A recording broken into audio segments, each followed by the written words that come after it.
And I don't know who was the genius who realized that, if you can kick out this ciabatta bread in your coochie, then it should help kick out the yeast from growing on your head. Have your edges been practicing social distancing long before the pandemic of COVID-19? If so, stay tuned. Hello and welcome back to my channel, My Flower Bloom Goons. I am Jasmine Flowers. Thank you so much for coming back. My 7 people who have joined the Flower Bloom Goon family. Shout out to all 7 of you. Listen, I have a different kind of a video for you today. Normally I do like wig tutorials. I'm getting into a little bit of DIY. It's going to be a lot of art, cultural types of things on this channel and all about my life, which nobody asked for, but you're going to get. But I wanted to do a different video because I've been working on a few things with my overall self-care. So let's just get into it. I wear a lot of wigs and I like a lot of wig wearers. I was not taking care of my hair underneath my wigs. And I wear a lot of synthetic wigs. So I would take care of the synthetic wig because I knew it wouldn't last that long, but I was not actually taking, and let me just stop here and say, I have been natural for about 10 years now. And even when I went natural, I didn't do it on purpose. I went natural because I wore a weave. And I just started to see how fast my hair was growing. So I was an accidental naturalist, I guess. I did a little bit of research on how to grow my hair, but I wasn't really paying attention. I just knew that as long as I didn't put a perm in my hair and as long as I kept my hair moisturized, girl, it should grow. I wasn't trying to do no math problems. Put the carrot of two-strand twist out and the cube, and then X equals.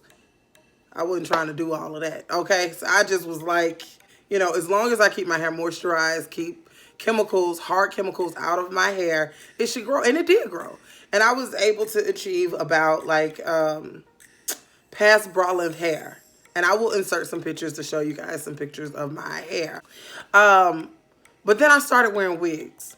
And when I started wearing wigs, I wasn't really taking care of my hair the way that I should have. I thought at the time that I was, because I would keep my hair twisted and moisturized, at least what I thought. But I wear synthetic wigs a lot. And because I don't like to repeat outfits. I don't like to really repeat looks. I like things to be different. I'm a huge fan of fashion and culture and art and all those things, and I like to explore that in the way that I look. So, but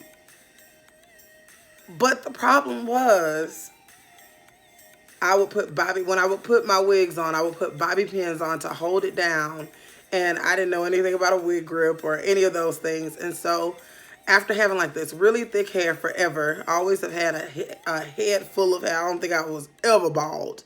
I started noticing that my edges were thinning. Girl. And I was just like, I was doing my hair one day and then I just kind of looked at my hair and I said, girl, what is, you looking like a Chinese monk. No, ma'am, we cannot do that. So I started looking at what I was doing, but I knew I still wanted to wear wigs. And then I started looking at other YouTube content creators and other people who had experienced the same thing. And I learned the term traction alopecia. Traction alopecia is caused because of wearing hairstyles too tight, such as braids or tight ponytails or twist outs, weaves, any kind of hair that is pulled, any kind of hairstyles that are forcibly pulled will over time cause your hair to fall out. Now, this process can be reversed for some. If you catch it early, it can be reversed. But over time, as you pull on your hair more and more and more, you thin out your edges and you don't stop the problem when you notice it early. If you keep going, it will pull out your hair follicles and then you won't be able to get your hair back. But I feel like for the most part, I caught mine early. And so I have seen growth. I have started to implement methods with my hair care routines that I feel like are really starting to help my hair grow. And I wanted to show that to you all today. Some of the things that I'm doing right now to regrow my edges and to regrow my hair.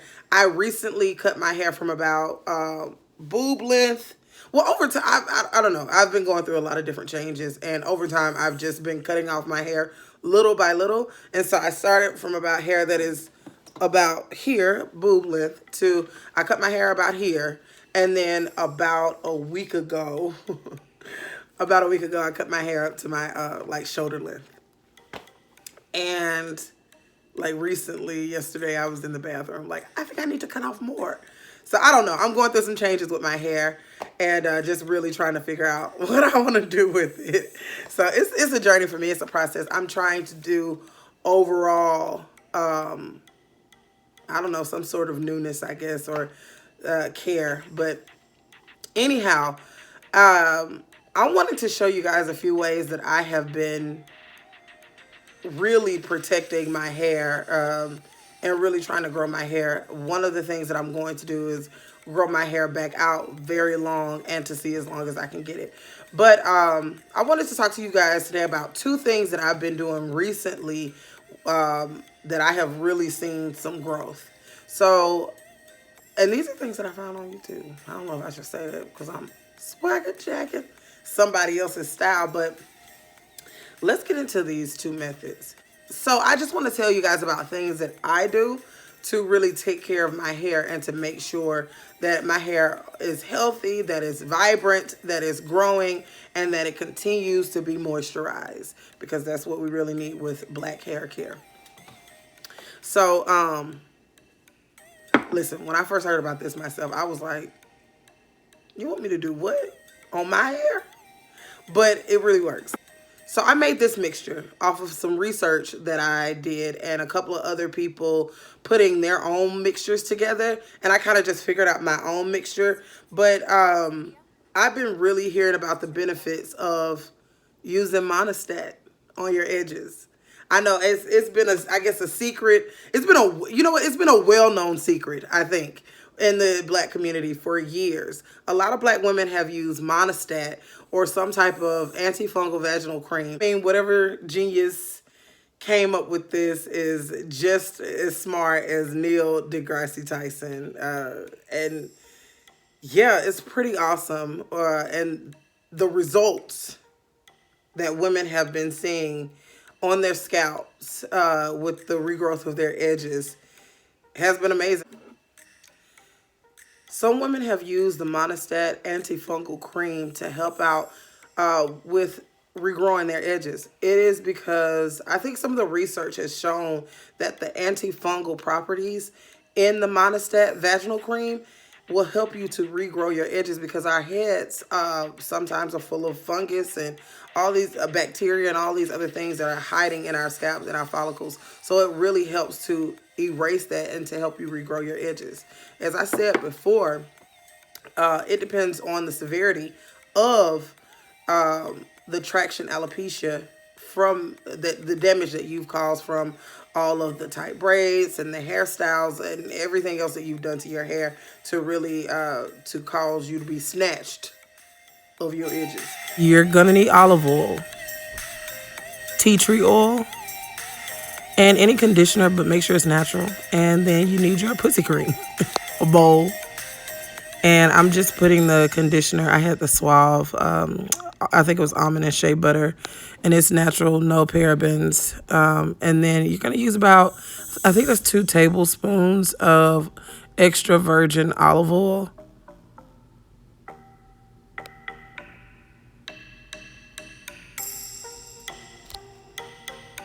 And then you want to do maybe about 10 drops of tea tree oil.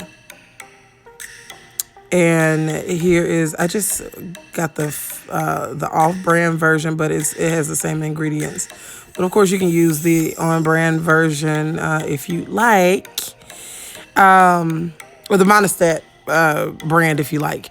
But you're gonna put the entire container in there, squeeze it out, These are going to save your edges. Put all of it in there. And right now I'm just making sure that I mix up the entire thing, all the conditioner with the tea tree oil, with the olive oil, and inside of the conditioner, and the Monistat cream. And you're just gonna mix it up very, very well. Make sure everything is all mixed together.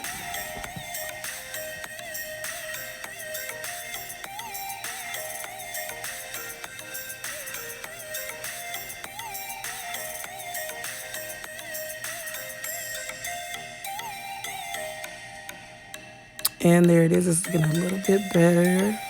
All of the mixture.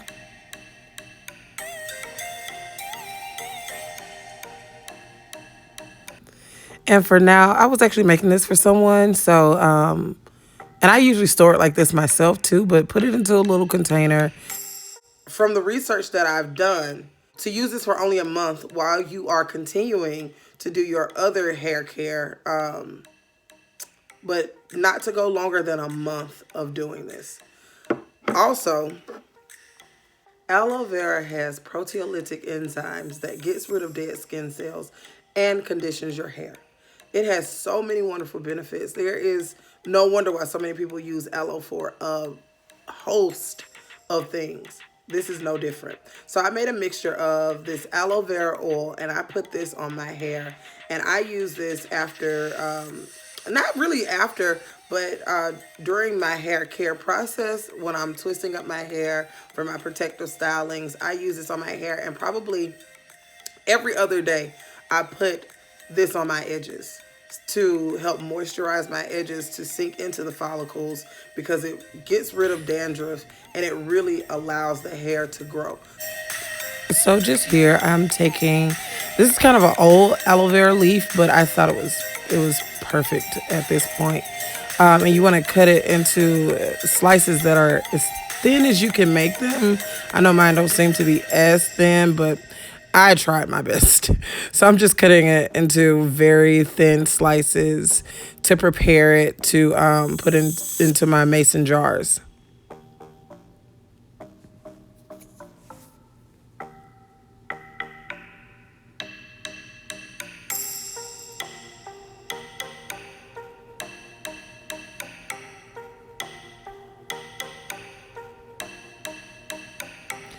And here's just the glass mason jar that I'm collecting all the pieces and putting it into. In my second jar too. I was also making this for someone too. So you're gonna need extra virgin olive oil, tea tree oil, and peppermint oil. So you're gonna fill it up, and I'll show you in a minute how much should be in there. You want to put the tea tree oil in there as well. Tea tree helps with fungus, and peppermint oil helps with growth. That's about as much as you want to put in it. And yeah, strike up the fire. And you're gonna fill, I didn't show this on camera, but you actually want to fill that up with water. Not all the way, but fill it up with water. And then place the two mason jars, or the mason jar, inside of the pot. And now it's just an entire process about cooking it. And I cannot tell you how long I actually cooked it for, because honestly, I was not really paying attention to how long I had it in there steaming and getting the aloe vera to be infused with the olive oil, the tea tree oil, and the peppermint oil. I don't really know how long that was, but I can tell you how you will know that it's done. And I will show you in just a second. As this cooks a little bit more, you just want to check on it. It's boiling now. And make sure you have this on a low setting. You're not trying to just burn. You're not trying to burn it or really, really cook it too fast. You want it to take its time. I cannot get that out, but you want it to take time so that it can infuse with everything. And so I'm just checking it now, because one of the ways that you'll know it's done is because the aloe vera will actually have a brown color into it, not that transparent. So there it is right there. The brown color that you're looking for, that lets you know that it is done. All the infusion is done. It's ready to come out. So let it cool off. And right now what I'm doing is I'm taking the aloe vera plant pieces out of the mason jar, and trying to get as much of the product out as I can. And then I'm just putting back a little bit that has collected in the cup. And that is how much you have. And then you just put it in another one of those jars. And this is a good way to store it. So this, along with the mixture of the Monistat, are two that I have been using for it's been about a month now. And I have definitely seen some growth in my hair. And that traction alopecia is starting to reverse in my hair. So here's another thing that I do. I wear headscarves sometimes. Normally when I'm going out of the house to make a quick stop or something, I will put a headscarf on my head. I'm not going to take out my hair. I'm not going to take out my twist out or anything else. I wear headscarves. I actually would say not to wear them all the time, but here's one thing that I do with my headscarves. As you guys can see, I am wearing this beautiful, as you guys can see, I'm wearing this beautiful purple and gold yellowish headscarf. I actually got this from my friend. I'm going to take it down and show you guys the type of headscarves that you should be wearing. Or it's just to add extra protection to your hair. I think we all know by now, and if we don't, then let me be the one to tell you, please do not wear anything that is cotton directly on your head. The cotton will soak up all of the moisture that you've put into your hair, and your hair will dry out faster. You don't want to put cotton directly on your hair. It's important to sleep with a silk pillow. It is also important to have a silk bonnet. And it is also important, if you don't have a bonnet on under your headscarf, it is important to have a bonnet with a silk lining. And I'm going to show you this one.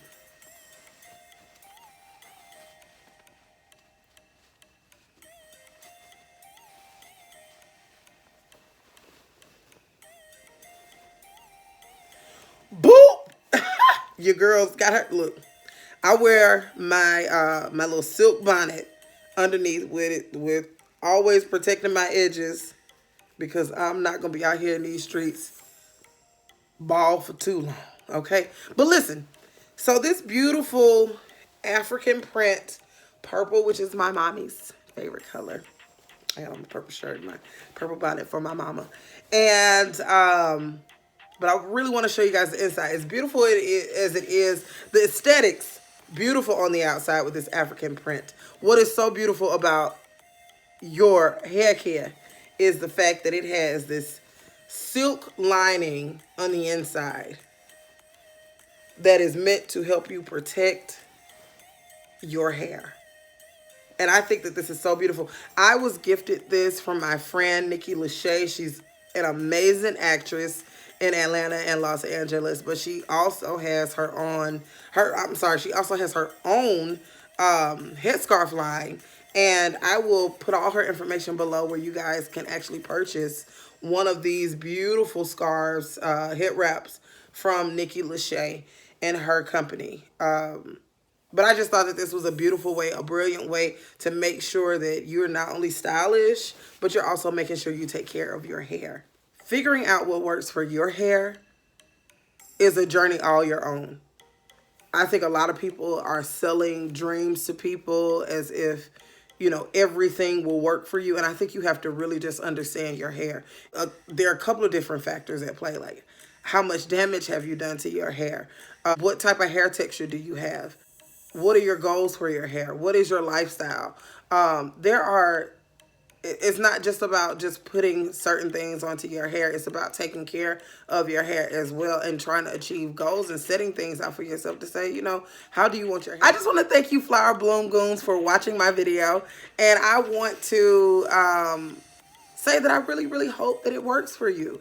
I really, really hope that in your hair journey that you take the time to appreciate your hair. You take the time to take care of your hair. And I really, really, really, really, really hope that all of this works for you. And if not, keep trying. And we're going to figure things out together. And if there's something that somebody has done better than me, I'm open to it too. Leave me some information. Let me know some of the things that I can improve upon too. I will do more videos about my hair, and we will make it a community, a tribe of being informed and to transfer information to each other. And I'm completely with all of that. So I just want to thank you guys so much again. Please make sure you like, comment, and subscribe on the kids video. And let's go ahead and see if we can get up to 8, 9, 10 people. Okay. Tell a friend to tell a friend. Thank you guys so much. Bye.